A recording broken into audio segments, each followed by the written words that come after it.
City of love, এই গল্পের শহরটা আমাদেরও হতে পারত। সকালের প্রথম প্রহরে মিঠি আজ নিজের গন্তব্যে পৌঁছে গেল। কাজের দিক দিয়ে মিঠির মাঝে ক্যাজুয়াল ভাবটা একদম নেই বললেই চলে। অহনাকুঞ্জ চৌধুরীর মধ্যে সবকিছু টাইম টু টাইম মেনটেন করতে পছন্দ করে, তবে সারাক্ষণ চিনিকে নিয়ে টেনশন। তারপর মায়ের নিষেধাজ্ঞার নীতি নিয়ম তো রয়েছেই, তাই চিনিকে তার বেলা থেকে নিয়ে আসতে পারছে না। মিঠি কী করবে ঠিক বুঝেই উঠতে পারছে না। মিঠি আর চিনি ছোটবেলা থেকে অহনাকুঞ্জ চৌধুরী এবং নির্ণয়কে ভয় পেয়ে এসেছে। ওদের কাছে মনে হয় একজন যদি বাঘ হয় তো তাহলে অন্যজন সিংহ, কেউ কারো চেয়ে কম নয়। ঠিক তেমনি এদের কথার বিরুদ্ধে যাওয়া মানে নিজের বিপদ নিজে টেনে আনা। তবে তিহামের উপর রাগ জেদের বসে মিঠি অলরেডি অহনাকুঞ্জ চৌধুরীর কথা অমান্য করে ফেলেছে। অহনাকুঞ্জ চৌধুরী এখনো জানে না মিঠি তিহামের কোম্পানির সঙ্গে এগ্রিমেন্টে সাইন করে বসে আছে। হয়তো জানতে পারলে মিঠিকে সোশ্যাল মিডিয়ায় কাজ করাই বন্ধ করে দেবে। এসব ভাবতে ভাবতে মিঠির গাড়ি বেলার কোম্পানির মেইন গেট দিয়ে ভেতরে প্রবেশ করলো। মিঠিকে কোম্পানি থেকে কাল কল করে বলেছে আজ এমার্জেন্সি মিটিং অ্যাটেন্ড করার জন্য অফিসে আসতে। আজ থেকে তাদের প্রজেক্টের কাজ শুরু হবে। ইনফ্যাক্ট আজ সকলে সঙ্গে অফিসিয়াল মিটিং হবে। মিঠির পরনে আজ ব্ল্যাক পাফ স্লিভ কটন টপের সঙ্গে ব্ল্যাক লং জিন্স, পায়ে ব্ল্যাক হাই হিল, ডান হাতে চিকন গোল্ডেন ব্রেসলেটের ঝুড়ির সঙ্গে ওয়াচ, ব্র্যান্ডের অফ হোয়াইট রঙের ব্যাগ হাতে। বরাবরের মতো আজকেও যেন মিঠির সৌন্দর্য উপচে পড়ছে। গাড়ি থেকে মিটিং রুমে যাওয়া অবধি সকলের চোখ মিঠির ওপর ছিল, বিশেষ করে অফিসের মেইল স্টাফদের। মিঠি হুট করে মিটিং রুমে প্রবেশ করে চেয়ার টেনে বসতে বসতে সকলের উদ্দেশ্যে বলল, sorry everyone, I am so late. চেনা পরিচিত কণ্ঠস্বর শুনতে তিহাম তৎক্ষণাৎ মিটিং মাঝপথে স্থির রেখে দৃষ্টি মিঠির ওপর অবলোকন করল। আজ কতদিন পর তিহাম মিঠিকে দেখছে। তিহামের চাহনি আজ বড্ড এলোমেলো, তন্দ্রাচ্ছন্ন চোখ দুটো কেবলই মিঠি আবেশে বুঝে আসছে, যেন এত সময় মিঠির অপেক্ষার প্রহর গুনছে মানুষটা। এক নজর দেখার জন্য চাতক পাখির মতন অপেক্ষার প্রহর গুনছিল হৃদয়টা। চোখ দুটো হয়ে উঠেছিল অসহায় আর বেসামাল। এইসব অনুভূতি হুটহাট উপলব্ধি করে তিহাম নিজের অজান্তে মিটিং রুমের সকলের চোখে মিঠির ওপর নজরবন্দি। একে তো মিটিং চলছে, তার উপর মিঠি লেট করে এসেছে, আর সবচেয়ে বড় ব্যাপার মিঠির এই নজর কাড়ার রূপ তো যে কাউকে আকৃষ্ট করবে। বিশেষ করে তিহাম তো মিঠিকে খুঁটিয়ে খুঁটিয়ে দেখছে। আজ অনেক দিন পর আবারও দুটো মানুষ মুখোমুখি, যেন কত যুগ পর দুজন দুজনকে দেখছে। তবে মিঠির মাঝে তেমন কিছুই প্রকাশ পেল না। ঠিকঠাক বসে পড়ার পাট চুকিয়ে সকলের সামনে তিহামের উদ্দেশ্যে বলল, মিস্টার তিহাম তাইপ, আপনার যদি আমাকে দেখা শেষ হয়ে থাকে তাহলে এই মিটিং কন্টিনিউ করতে পারেন। আর এতেও যদি আমাকে দেখে তৃপ্তি না মেটে তাহলে পার্সোনালভাবে আপনার কেবিনে চলে আসবো। মিঠির এইরূপ কথায় সকলে ঠোঁট টিপে হাসছে। মিঠির কথায় ধ্যান ভঙ্গ হয়ে যায় তিহামের। তিহাম সামান্য ভ্যাবাচাকা খেয়ে গেল। হঠাৎ কথায় আচমকা লাফিয়ে উঠে বসলো তিহাম।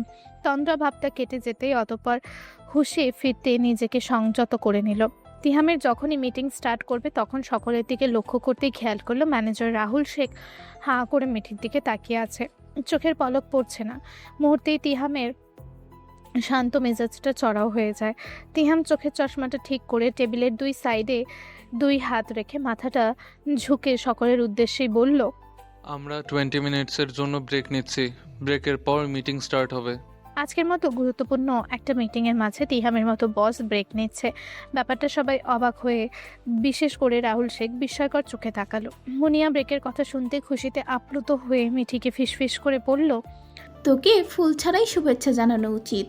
তুই আসতে না আসতেই তিহাম তাই ব্রেক দিয়ে দিল।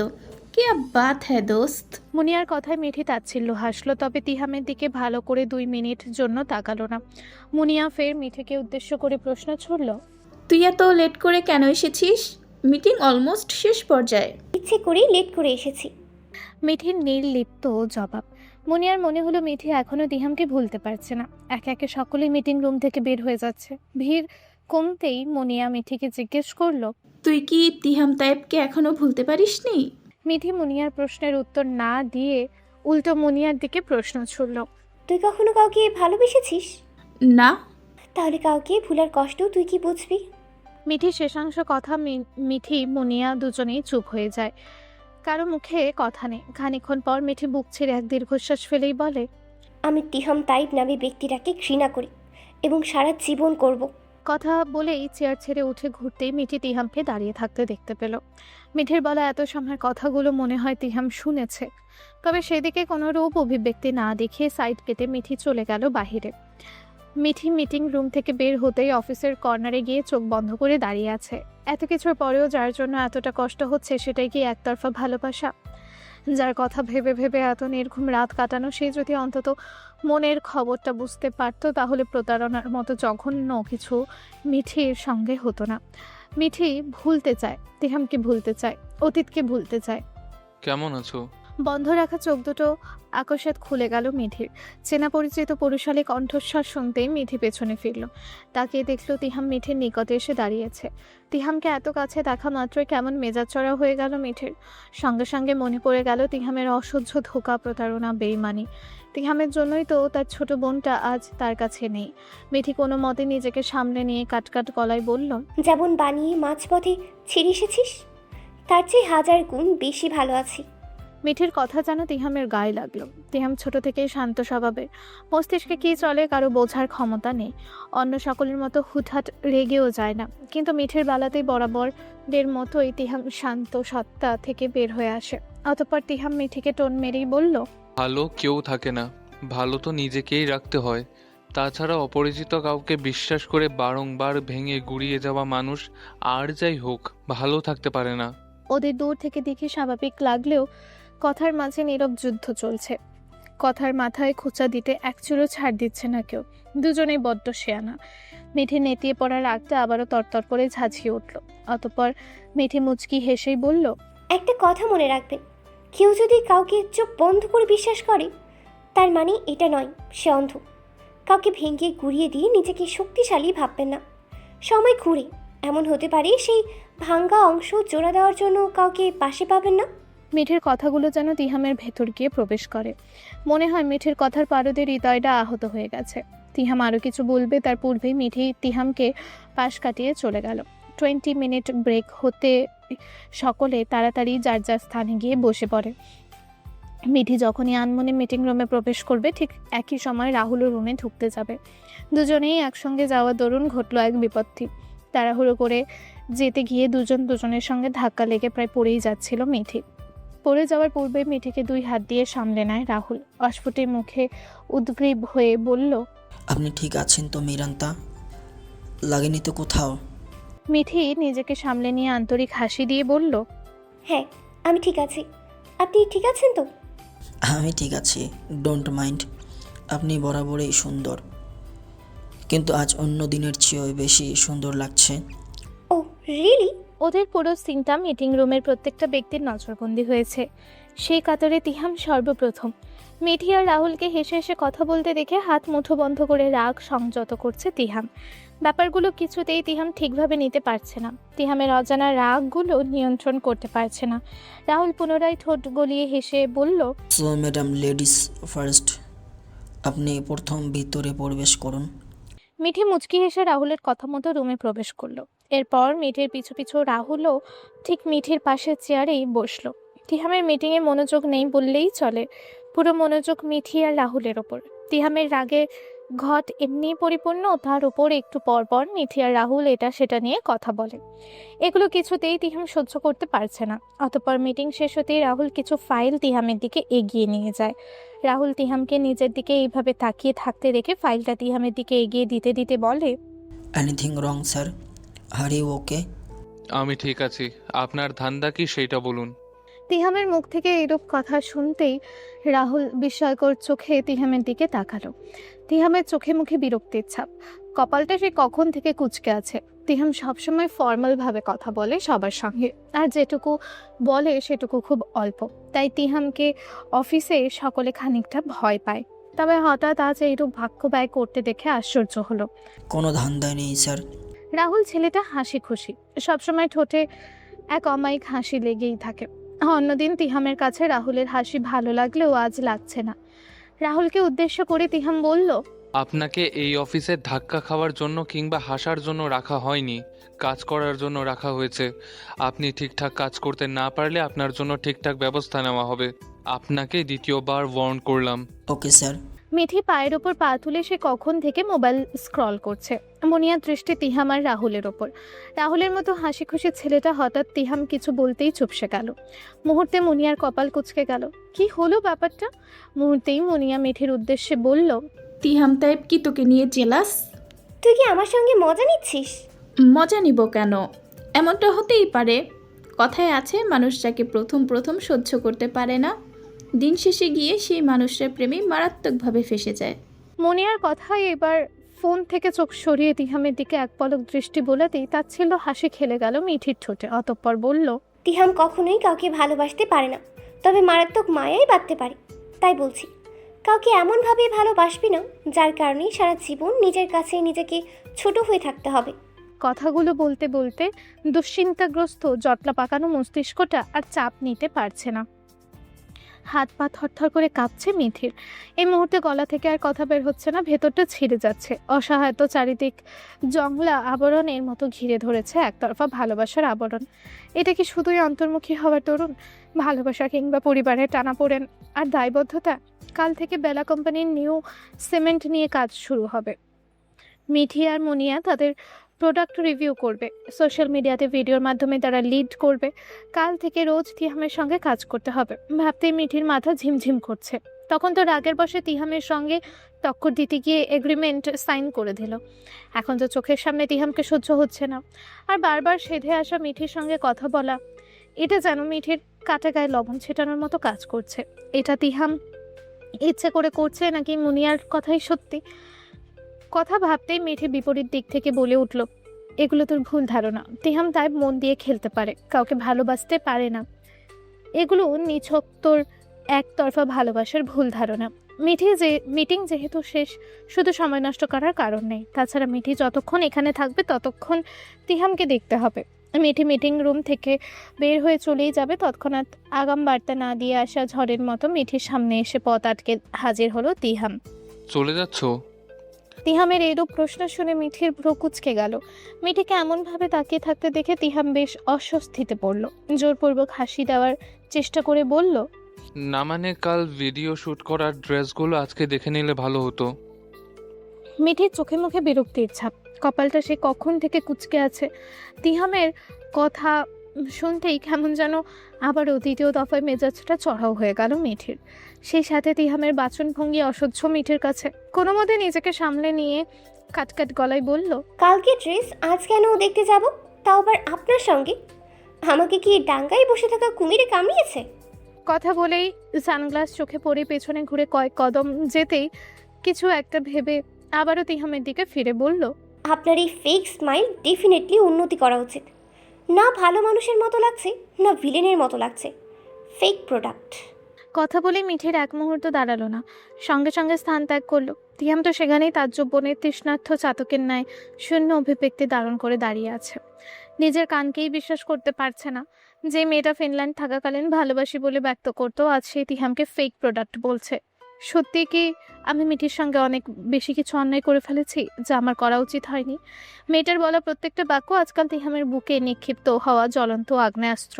তাই ইচ্ছে করে বারংবার সেদে কথা বলতে যায়। মিঠিকে যে পর্যন্ত দেখা যাচ্ছে সেই পর্যন্ত তিহাম মিঠির যাওয়ার পানে নিষ্প্রভ তাকিয়ে আছে। অতঃপর পেছনে ফিরতে দেখতে পেল রাহুল হা করে দাঁড়িয়ে আছে। এত সময় মিঠির ওপর যতটা না রাগ হয়েছে তার বেশি রাগ হলো রাহুলের ওপর। রাহুল তিহামের অগ্নিচাহনি দেখতেই সঙ্গে সঙ্গে স্থান ত্যাগ করলো। আজ চিনির লাস্ট এক্সাম। আজকের পরীক্ষা শেষ হলেই টেস্ট এক্সামের গণ্ডি পেরিয়ে মাস দুয়েকের মধ্যেই ফাইনাল পরীক্ষায় পা দেবে। লাস্ট পরীক্ষা, তাই কলেজের ছেলে মেয়েদের আনাগোনা আজ অনেক বেশি। বাড়ি না ফিরেই সকলেই আড্ডায় মেতে উঠেছে। তার উপর কলেজে এমন বিস্ময়কর ঘটনা ঘটে গেল, সকলের মুখে একই বাক্য। সেদিনের গোলাগুলিতে আহত ছেলেগুলো উধাও হয়ে গেছে, কাউকেই খুঁজে পাওয়া যাচ্ছে না। সেই ছেলেদের অভিভাবক বারংবার থানার গণ্ডি বেরোচ্ছে তাদের খুঁজতে। প্রত্যেকটা ছেলে সম্রাট পরিবারের বকাতে ছেলে, বিভিন্ন অসাধু অপকর্মের সঙ্গে জড়িয়ে আছে। কেউ কেউ নারী পাচারেও লিপ্ত। পুলিশ সেই ছেলেদের খুঁজতে গিয়ে একের পর এক রহস্য সকলের সামনে আসছে। সেই দিনের মারামারি প্রত্যক্ষ সাক্ষী পাওয়া যায়নি। চারিদিকে সকলের মুখে এইসব কথাবার্তায়। গাছের গোল চক্করে সকলের মতো চিনি আর নুসরাত বেশ আরাম করে বসে আছে। নুসরাত আর চিনি দুজনেই আজ ব্ল্যাক কালারের পোশাক পরেছে। নুসরাত সেদিনের মারামারি বিষয় নিয়ে কথা বলছে। অবশ্য সেই কথাগুলো নির্ণয় নামে গুণগান হিসাবে ধরা চলে। চিনি, জানিস নির্ণয় ভাই খুব বিচক্ষণ, দেখলি সবটা কি করে হ্যান্ডেল করে নিল। কাক পক্ষীও টের পেল না। হ্যাঁ রে, ছেলেগুলোকে কি করলো নির্ণয় ভাই, মেরে টেরে ফেলেনি তো? নুসরাত সেই কখন থেকে একা একাই বকবক করে যাচ্ছে, তবে চিনির দিক থেকে কোনো রূপ প্রত্যুত্তর এলো না। চিনি কখন থেকে বারংবার কলেজের গেটের দিকে উকিঝুঁকি মারছে, মনে হয় মনের গভীরে অপেক্ষাকৃত হয়ে আছে কারোর জন্য। চিনির কার্যক্রম খানিকক্ষণ পর্যবেক্ষণ করে নুসরাতের চোখ গেল গেটের দিকে। না, কেউ নেই গেটের দিকে। তাহলে চিনি বারংবার উকিঝুঁকি মারছে কেন? কিরে, সে কখন থেকে গেটের দিকে কেন উকিঝুঁকি মারছিস? যদি কোনো ছেলে দেখার জন্য উকিঝুঁকি মারিস তাহলে ইন্না নিল্লাহি অনিনিল্লাহি রাজিউন পর। তবে তোর সঙ্গে আমি নেই, তোর জন্য আমি আমার সাথের জীবনটা হারাতে চাই না। চিনি এইদিকে খুব একটা মনোযোগ না থাকলেও নুসরাতের কথা কর্ণপাত হতেই চিনি শব্দ করে হেসে দিল। চিনিকে আজ কতদিন পর এভাবে হাসতে দেখছে নুসরাত, চোখ মন যেন জুড়িয়ে যাচ্ছে। চিনির মতো এত সুন্দর মেয়ে কাঁদলে বিচ্ছিরি লাগে। চিনি হয়তো নিজেও জানে না আজ অনেক দিন পর চিনিকে এইভাবে হাসতে দেখে শান্তির এক দীর্ঘশ্বাস বের হয়ে এলো নুসরাতের ভেতর থেকে। রে, এভাবে তাকিয়ে আছিস কেন? আজকাল তুইও জিয়াং ভাইয়ের মতো কথা বলিস, কি ব্যাপার? কিছু চলছে নাকি? তোর কি যে বলিস না, একে তো তোরা নির্ণয় ভাইয়ের মধ্যে এখনো কিছু ঠিকঠাকই হয়নি, আর তুই আমাকে নিয়ে পড়ে আছিস। নুসরাতের কথায় চিনি মিটমিট করে হাসছে। চিনিকে পূর্বের নাই এভাবে হাসতে দেখে নুসরাত ফের প্রশ্ন ছুড়বে তার পূর্বেই দুজনে চোখ গেল গেটের দিকে। কলেজের গেট গিয়ে নির্ণয়, জিয়াং, আদনান প্রবেশ করলো। তিনজন সুদর্শন পুরুষের একসঙ্গে আগমনে যে কারো চোখ ধাঁধিয়ে উঠবে। কলেজের গেট দিয়ে নির্ণয়, জিয়াং ও আদনান প্রবেশ করলো। নির্ণয় আজ অন্যদিনের মতোই হোয়াইট শার্ট পরেছে। শরীরের সঙ্গে হোয়াইট শার্ট যেন পুরুষত্ব কথাতে বরাবরই মতো সৌন্দর্য ফুটে উঠেছে, তবে অন্য দিনের চেয়ে আজ খানিকটা ব্যতিক্রম বলা চলে। নির্ণয়ের মুখে আজ মাস্ক লাগানো। মাস্কের মধ্যে থেকেও সবচেয়ে বেশি আকর্ষণীয় লাগছে নির্ণয়ের কালো মণিযুক্ত চোখ দুটো। জিয়াং নির্ণয়ের উপর খানিকটা মিকি রাগ দেখে নির্ণয়ের উদ্দেশ্যে পা চালাতে চালাতে বলল, টু এক্সপেন্সিভ। এমপি হয়েছিস বলে অনেক কাজ, এটা করতে হয় সেটা করতে হয়, এখন কি করে চলে এলি? তুই যেভাবে এসেছিস সেভাবে গাড়ি করে। নট অনলি, আমি তোর জন্য কয়েক ঘন্টা যাবৎ ওয়েট করেছি। আমি তো তোকে ওয়েট করতে দেখিনি। আচ্ছা, তুই ওয়েট করতে দেখিসনি, ইট ইজ ওকে, বাট তুইও তো আমার জন্য ওয়েট করিসনি। আমি তোকে নিয়ে আসবো না, তাই ওয়েট করিনি। তার মানে তুই ইচ্ছে করেই আমাকে নিয়ে আসিসনি, চুপি চুপি চিনচিনকে দেখতে চলে এসেছিস। দেখবি তোর আর চিনচিনের কোনো দিন রিলেশন ঠিক হবে না, এইটা আমার বদদোয়া। জিয়াং নির্ণয়ের ওপর একরাশ বিরক্তি আর অভিমান দুটো নিয়ে কথাগুলো বলল। কি করে পারলো ওকে এইভাবে ফেলে আসতে? তবে নির্ণয় সেসবে তোয়াক্কা না করে জিয়াংকে ফেলে বড় বড় কদমে চিনির দিকে এগিয়ে যাচ্ছে। জিয়াং অসহায় মুখ করে নির্ণয়ের পাষাণ ব্যবহারের জন্য আদনানকে সাক্ষী করবে বলে পেছনে ফিরতেই দেখলো আদনান উধাও হয়ে গেছে। জিয়াং চারিদিকে চোখ বুলিয়েই বলল, দ্বিতীয় নম্বর মির্জাফরটা আবার কোথায় গেল? কলা গাছের বাদরের মতো এখান থেকে সেখান, সেখান থেকে এখান করিস কেন? তোকে খুঁজতে খুঁজতে কখন থেকে পুরো কলেজ মাঠ চুষে এলাম। হঠাৎ আদনানের কথায় কিংবা আগমনে তিনার মাঝে কোনো ভাবান্তর দেখা দিল না। তিনা কলেজের পুকুর পাড়ে বসে এক এক করে বাদাম খায়, আর সেই বাদাম খাওয়া খোসা ঢিল ছোড়ার মতো পুকুরে ছুঁড়ে মারে। তবে একটা খোসাও পুকুরের পানি অবধি গিয়ে পৌঁছায় না। আদনান তিনার মাথায় গাঁটটা মেরে বলল, বৃথা চেষ্টা করে লাভ নেই, বাদামের খোসা পানি অবধি পৌঁছবে না। যাক বা না যাক সেটা আমার ব্যাপার, তোকে নাক গলাতে কে বলেছে? ওকে যা ইচ্ছে কর, পরীক্ষা কেমন হয়েছে সেটা বল। যেমন দিয়ে এসেছি তেমনই হয়েছে। তোর তেরা তেরা কথা বন্ধ করবি? থাকিস তো সারাদিন ছেলের মতো, অলওয়েজ ছেলেদের মতোই জিন্স আর শার্ট পরে, চুলগুলো জুটি করে বাঁশের মতো দাঁড় করিয়ে রাখিস। আদনানের মুখ থেকে এরূপ কথা শুনে তিরিক্ষে মেজাজে তিনা বলে উঠল, তোর কিসের সমস্যা? আমার চুলের জায়গায় যে তোকে বাঁশ দিয়ে দাঁড় করিয়ে রাখিনি সেটাই অনেক। মুখ সামলে কথা বল, তিনার বাচ্চা।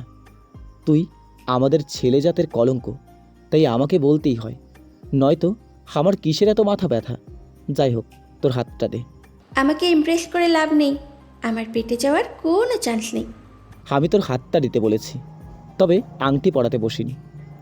আংটি পরাতে এসেও লাভ নেই, তোর মতো কেয়ারলেসকে আমি বাহু দিই না। আরে তুই তো ঠিকঠাক ফ্রেন্ডের রুল পালন করতেই পারিস না, আমার বউয়ের রুল পালন করবি কিভাবে? আমি পাগল হয়েছি নাকি তোকে আংটি পরাতে আসবো? দুজনের মধ্যে লেগে গেল এক ঝগড়া। এই ঝগড়া যেন আর শেষ হওয়ার নয়। ঝগড়া করতে করতে একজন আরেকজনের পিছু নিতে নিতে চিনিও নুসরাতের কাছে এসে হাজির হলো। আদনান, তিনা, নির্ণয় আর চিনিকে মুখোমুখি দেখতে পেয়ে ভয় পেল। না জানি সেদিনের মতো আজ কোনো অঘটন ঘটে। নুসরত ভয়ে বসা থেকে উঠে দাঁড়িয়ে এক কোণে জড়সড় হয়ে আছে। তবে চিনির মধ্যে আজ কোনো ভয় নেই, সকলের ভয় হচ্ছে ভীষণ ভয়। নির্ণয়ের মুখে মাস্ক পরা দরুন নির্ণয়কে আজ অন্যরকম লাগছে। নির্ণয় সামনে আসতেই চিনি বেশ লজ্জা পাচ্ছে। সেদিনের রাতের দৃশ্যপট উকি দিচ্ছে মনে। বারংবার ঠোঁট কামড়ে নিজেকে সংযত রাখছে চিনি। নির্ণয় সকলের দিকে তীক্ষ্ণ চোখে পরক করে বলে উঠল, ভ্যাম্পায়ার এসে তোর সামনে দাঁড়িয়েছে নাকি? সবগুলোর হাবভাব এমন কেন? আমাকে রোজ রোজ কলেজে মারামারি করতে আসে? নির্ণয়ের মুখ থেকে এইরূপ কথা শুনে সকলে অবাক চোখে নির্ণয় দিকে তাকালো। নির্ণয় সকলের দিক থেকে চোখ সরিয়ে চিনির ওপর পড়ল। হঠাৎ চিনিকে লজ্জা পেতে দেখে ভ্রুকুচকে বলল, তুই কেন লজ্জা পাচ্ছিস? এখনো তো তোর কাছেই যায়নি। এইবার যেন সকলে দ্বিতীয়বারের মতো ঝটকা খেলো নির্ণয়ের কথা শুনে। বিস্ময়কর নজরে একবার চিনির দিকে তাকাচ্ছে, একবার নির্ণয়ের দিকে। নির্ণয়ের কথায় চিনিও ডাগর ডাগর চোখে হতভম্ব হয়ে সকলের দিকে তাকিয়ে আছে। টিনা কৌতূহল কণ্ঠেই বলল, ব্রো আর চিনির মাঝে সব ঠিক হয়ে গেছে, কিন্তু কবে? অ্যান্সি তো প্রতি রাতেই চিনির বাড়ির নিচে গিয়ে পুরো রাত কাটিয়ে সকালে ফিরে, কিন্তু তোদের মধ্যে পেচাপ হলো কোন রাতে? যে রাতে তুই জাহান্নামের মাঝ থেকে ফিরে এসেছিস সেই রাতে। জিয়াংয়ের মুখ থেকে কথাটা শুনতেই চিনি মনে মনে ভাবল, উনি প্রতি রাতে তার বেলায় বাহিরে পুরো রাত কাটিয়ে সকালে ফেরেন। এজন্যই তো ওনার চোখগুলো সেই দিন এমন দেখাচ্ছিল, যেন কত রাত ঘুমায় না। অতঃপর সময়ের সঙ্গে সঙ্গে সকলের কৌতূহলী ও সকল কিছু নির্ণয়ের এক কথায় ফুস হয়ে গেল। নুসরতের সব কিছু যেন মাথার উপর দিয়ে যাচ্ছে। সত্যি সত্যি সব ঠিক হয়ে গেছে। তাই তো চিনি আজ এত খুশি। মেয়েটাকে দেখলেই বোঝা যায় খুশির অমেষ উপচে পড়ছে। ভালোবাসা বুঝি এমন হয়? ভালোবাসার কথা ভাবতেই নুসরতের মস্তিষ্কে জিয়াং নামটাই সর্বপ্রথম এলো। সামান্য ঘাড় ঘুরিয়ে জিয়াংয়ের দিকে আর চোখে তাকিয়ে মুচকি হাসলো। সামনাসামনি যতই বলুক কিছু যায় আসে না, কিন্তু দিনকে দিন নুসরত জিয়াংয়ের প্রতি দুর্বল হয়ে যাচ্ছে। তাই তো রাত জেগে কত কথা হয়। তবে আদনানের ভয়ে ইদানিং কথা বলা খুব কম হয়েছে। আদনান জানতে পারলে কি হবে কে জানে। জিয়াং নির্ণয়কে বলল, আমার গভীর মনের কিছু প্রশ্ন। যেহেতু তোদের মাঝে সব কিছু ঠিকঠাক হয়ে গেছে, তাহলে বল তোর কাছে চিনির কি ভালো লাগে? চিনির টোল পড়া গালের হাসি। তার চেয়ে বেশি চিনির চোখ। তোদের মধ্যে ভালো মুহূর্ত? চিনিকে শাসন করা। মিস করিস কি?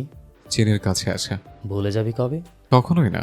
গম্ভীর হৃদয় নিংড়ানো আশ্বাসটুকু এতক্ষণে নীরবতা ভেঙে হঠাৎ নির্ণয়ের এমন স্বীকারোক্তিতে কেঁপে উঠল চিনি। শরীর ছাপিয়ে পেল হৃৎপিণ্ড খামচে ধরে সেই প্রকম্পনে। সঙ্গে সঙ্গে বিদ্যুৎ পৃষ্ঠের ন্যায় এক ঝটকায় লাগলো নির্ণয়ের কথায়। নির্ণয় জিয়াংয়ের প্রত্যেকটা কথার জবাব চিনির দিকে নিষ্প্রভ দৃষ্টিতে তাকিয়েই দিয়েছে। এই প্রথম নির্ণয় জিয়াংয়ের কথায় রাগ না করে ঠিকঠাক জবাব দিল, সবাইকে অবাক করে দিয়ে। কেউ কখনো ভাবতেই পারেনি জিয়াংয়ের বোকা বোকা প্রশ্নের জবাব নির্ণয়ের মতো মানুষ দেবে। জিয়াংয়ের প্রশ্ন শুনে চিনি সহ সকলেই ভয় পেয়েছিল। না জানি এবার জিয়াংয়ের ওপর রেগে গিয়ে কি যেন করে বসে নির্ণয়। তবে তেমন কিছুই ঘটল না। জিয়াং বাহবা দিয়ে বলল, তুই তো পাস অ্যান্সি। পুরো বাক্য সম্পূর্ণ করার পূর্বে নির্ণয় আর কথা বাড়ালো না। চিনির হাতে হ্যাঁচকা টান দিয়ে ওকে সকলের সামনে থেকে বাজ পাখির মতো ছো মেরে নিয়ে গেল। হতবম্ব চিত্তে স্থির দাঁড়িয়ে তাকিয়ে রইল সবাই। চিনিকে এমনভাবে সবার সামনে থেকে নিয়ে যেতে দেখে জিয়াং নুসরতের দিকে অসহায় চোখে এক নজর দৃষ্টি বুলিয়ে নির্ণয় সহ সকলের উদ্দেশ্যে বলল, 5 মিনিটের মধ্যে চিনচিনের মতো কাউকে পেয়ে গেলে ভালো, নয়তো তোরা যা করছিস তা কিন্তু হারাম। তোদের সম্পর্কে শকুনের নজর লাগবে। কি করে ওদের সম্পর্ক হারাম হলো? ওদের তো বিয়ে হয়ে গেছে। তাহলে চলো আমরাও বিয়ে করে ফেলি। জিয়াংয়ের কথা সম্পন্ন করতে না করতে আদনান বলে উঠল, তুই মুখ সামলে কথা বলিস, নয়তো তোর মুখ ভেঙে দেব। আমার বুনুকে উল্টোপাল্টা কেন বোঝাচ্ছিস? আগে অ্যান্সি বলতো মুখ ভেঙে দিবে, এখন তুই বলছিস। সবাই মিলে আমার বিউটিফুল হ্যান্ডসাম চেহারার দিকে কেন পড়ে আছিস? ধর্মে সইবে না। আদনান আরও কিছু বলবে, এর পূর্বেই টিনা আদনানকে জোর করে নিয়ে চলে গেল। এবার জিয়াং বেশ অ্যাটিটিউড নিয়ে নুসরতকে বলল, দেখে তুমি নম্রভদ্র সুইট হতে পারো, কিন্তু আমি কোনো দিক দিয়ে কম নেই। হ্যান্ডসাম, বিউটিফুল, ইনোসেন্ট, পিওর বয়, যে কেউ আমার জন্য রেডি থাকে। কিন্তু ব্যাড লাক, আমার হৃদয়ে তুমি আটকে গেছো। যেহেতু আটকে গেছি, তাহলে রাস্তা পেলেই বের হয়ে যাব। আপনাকে তো টেনশন করতে হবে না। কথাটা বলেই জিয়াংকে রেখে নুসরত চলে যাচ্ছে। নুসরতকে চলে যেতে দেখে জিয়াং পিছু ডেকেই বলল, ভালো যদি নাই বাসো তাহলে চলো ঝগড়া করি, তবু একা রেখে চলে যেও না। আমার দুর্বল হৃদয়ে এত বড় আঘাত সইতে পারবে না। নির্ণয় চিনিকে নিয়ে ওদের থেকে বেশ দূরে গিয়ে দাঁড়ালো। তবে আশেপাশে মানুষের কমতি নেই। চিনি চারপাশে ছেলে মেয়েদের আনাগোনা দেখে নির্ণয় থেকে সামান্য দূরত্ব নিয়ে দাঁড়ালো। চিনি দূরত্ব তৈরি করতে দেখে নির্ণয় গম্ভীর গলায় বলল, তোকে বারংবার বলে বলে কাছে নিয়ে আসতে হয় কেন? তুই বলছিস না তোর থেকে দূরত্ব আমার একদম পছন্দ না? লজ্জা সংকোচ সংমিশ্রণে চিনির চোখ মুখ বুঝে এসেছে। নির্ণয়ের মুখ থেকে এসব কথা শুনতেই শরীরটা কেমন কম্পিত হয়ে উঠেছে অজানা শিহরণে। চিনি কাছে আসছে না দেখে নির্ণয় নিজেই চিনির কাছে চলে গেল। এতটাই কাছে, তাদের দুজনের মধ্যে কোনো দূরত্ব রইল না। নির্ণয়কে কাছে আসতে দেখে চিনি চারদিকে বারংবার দৃষ্টি বোলাচ্ছে। কেউ তাদের এভাবে দেখলে কী ভাববে তা নিয়ে চিন্তিত। আর যা ভাববে তার চেয়ে বড় কথা, নির্ণয় কখনো জানি অপ্রত্যাশিত কিছু করে বসে। তবে চিনিকে অবাক করে দিয়ে নির্ণয় চিনির সামনে একটা মোবাইল বের করে চিনির হাতে রাখলো। চিনির হাতে মোবাইলটা রাখতেই সেখানে একটা বেঞ্চে বসে পড়ল নির্ণয়। চিনি খানিকটা সময় নিয়ে ফোনটা নেড়ে চেড়ে দেখে বলল, এটা আমার হাতে কেন দিয়েছেন? ফোনটা কার? হাজার ফোন তার। চিনির আর বুঝতে বাকি নেই নির্ণয় তার জন্য ফোন নিয়ে এসেছে। চিনির সঙ্গে সঙ্গে নির্ণয়ের কথার বিপরীতে বলে উঠল, একে তো দামি ফোন, তাও আবার আমি চালাবো? আমি নিতে পারবো না ফোনটা, আমার ফোনের প্রয়োজন নেই, আমি এভাবেই ঠিক আছি। চিনির মুখ থেকে না বাক্যতে শুনতেই নির্ণয়ের বুক নিক্ষিপ্ত হওয়া জ্বলন্ত আগ্নেয়াস্ত্র। চিনির উদ্দেশ্যে নির্ণয় রাগান্বিত হয়েই বলল, আমার পছন্দের ফার্স্ট লিস্টে তুই থাকলেও আমি কি অপছন্দ করে সেটা জানিস? মুহূর্তে নির্ণয়ের এইরূপ পরিবর্তন দেখে চিনি ভয় পেল। চিনি কি উত্তর দেবে ঠিক বুঝে উঠতে পারল না। অতঃপর মাথা নাড়িয়ে না বলল। Rejection and ignore. তাই বলছি আমার কথার উপর কখনো না শব্দ ইনভলভ করার ট্রাই করিস না। ফোন তোর জন্য নিয়ে আসেনি, আমার জন্য নিয়ে এসেছে। আমি তোর সঙ্গে কথা বলবো তাই দিয়েছে। এমনটা আর হবে না। তোকে জড়িয়ে ধরতে ইচ্ছে করছে, বুকে আয়। চিনি চারিদিকে চোখ বুলিয়ে নির্ণয়ের কাছে চলে গেল। নির্ণয় এক টানে আরো কাছে নিয়ে এসে সকল দূরত্ব ঘুচিয়ে দিয়েই বলল, আমার গালে চুমু খা। তুই চুমু খেলে শরীরে এনার্জি ফিল হয় ফিউচার। খোলা আকাশের নিচে চারিপাশে কত শত মানুষের আনাগোনা, কে করে সকলের সামনে চুমু খাবে? অন্যদিকে নির্ণয়ের কথা না শুনলেও নির্ণয় রেগে যাবে। তাছাড়া নির্ণয় মাস্ক খুললে যদি আশেপাশে কেউ ছিঁড়ে যায়, সেদিন নির্ণয় ছেলেগুলোর সঙ্গে মারামারি করেছে, তখন কি হবে? মেয়েটা ভীষণ দ্বিধাদ্বন্দ্বের মধ্যে আছে। নির্ণয় মুখ থেকে মাস্কটা খুলতেই নির্ণয় কিছু বুঝে ওঠার পূর্বে চিনি ছোট করে নির্ণয় গালে চুমু খেয়ে মাস্কটা লাগিয়ে দিল। চিনির এইরূপ কাজে নির্ণয় ভ্রুকুচকে বলল, এটা কি ছিল? তুই চুমু খেলে নাকি বিদ্যুৎ ঝটকা দিল? এখানে অনেক লোকজন, আমার ভীষণ লজ্জা করছে। কিছু করার আগেই তোর এত লজ্জা আসে কোত্থেকে ফিউচার? চিনির নিশ্চুপ হয়ে আছে দেখে নির্ণয় নিজের অদম্য ইচ্ছাকে প্রাধান্য না দিয়ে চিনির কথা মেনে নিল। পর মুহূর্তে নিয়ন্ত্রণহীন চিনিকে আলগোছে আচানক কোলে তুলে নিল নির্ণয়। চিনিকে কোলে তুলে নিয়ে গাড়ির দিকে হাঁটা দিল। আরে কি করছেন? মানুষ দেখছে তো, সবাই কি ভাববে? নির্ণয়ের দিক থেকে কোনোরূপ উত্তর এলো না। নির্ণয়ের এইরূপ কর্মকাণ্ডে সকল ছাত্রছাত্রী হা করে নির্ণয় আর চিনিকে দেখছে, যেন কোনো মুভি চলছে। অতঃপর নির্ণয়ের কাছে হার মেনে নির্ণয়ের বুকে মাথা গুজে চেহারা আড়াল করার প্রয়াস করল চিনি। বেসামাল পারদ ধরে এগোতে এগোতে নির্ণয় দৃষ্টিপাত করলো অষ্টাদশীর বদনে। ঠিকরে পড়ছে চিনির চেহারায় স্নিগ্ধ এক সদ্য অঙ্কুরিত ফুটন্ত ফুলের কুড়ি। পেলব গমরঙা মুখখানি নির্ণয়ের হৃদয় পড়ছে অদ্ভুত মায়া। শরীরে মিষ্টি সুঘ্রাণ মাদানো নেশা। তৃষ্ণার্থ চাতকের ন্যায় চোখে নির্ণয়ের বুকে চিনিকে লুকাতে দেখে নির্ণয় মুচকি হাসলো। নির্ণয় চিনিকে গাড়ির মধ্যে নিয়ে শব্দ করে গাড়ির ডোর লক করে দিল। সেই সঙ্গে এত সময় লোকজনের আনাগোনা, কোলাহল, সূর্যের তির্যক রশ্মি, অবশিষ্ট সকল কিছু ভ্যানিশ হয়ে গেল। এখন তো কেউ দেখবে না। তীরের ফলার মতো ছুটে আসা নির্ণয়ের কণ্ঠস্বর শুনে হকচকিয়ে ওঠে চিনি। চিনি কি উত্তর দেবে বোধগম্যই হচ্ছে না। চিনি যেন জড়বস্তুর মতন স্ট্যাচু হয়ে গেছে।